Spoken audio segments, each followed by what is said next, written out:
Bonjour, je suis Thierry Bouldoir, je vous présente Décrassage, le podcast sport de l'Indépendant, temps additionnel 2 minutes maximum.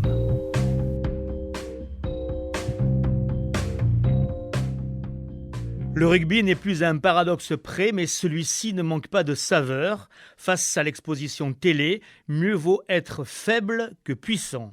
La preuve, seul club de l'Aude et des PO à évoluer au plus haut niveau de sa discipline, les Dragons catalans sont lâchés par beIN Sport. En 2020, la Super League sera, pour le moment, absente des petites lucarnes françaises. Et pourtant, les Dragons et la Fédération française prennent en charge une partie des frais de production. Certes, les Catalans ont des touches avec d'autres diffuseurs, mais pour l'instant, rien de concret. Le signal reste coupé.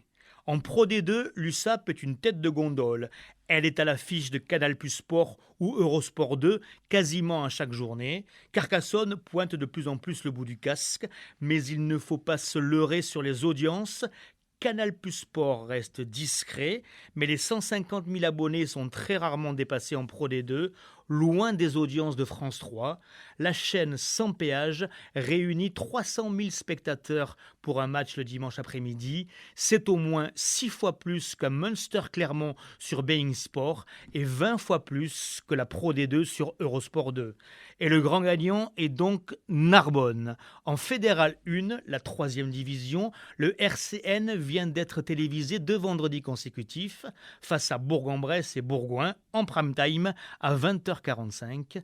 Sur cette case, le sommet de Fédéral 1 affiche une audience moyenne de 240 000 personnes, une aubaine de poids dans l'opération reconquête du club narbonnais pour ne pas rester plus longtemps en Fédéral 1. Le rugby a décidément les rebonds les plus capricieux. C'était Décrassage, le podcast sport de l'Indépendant. Vous êtes convoqués lundi prochain.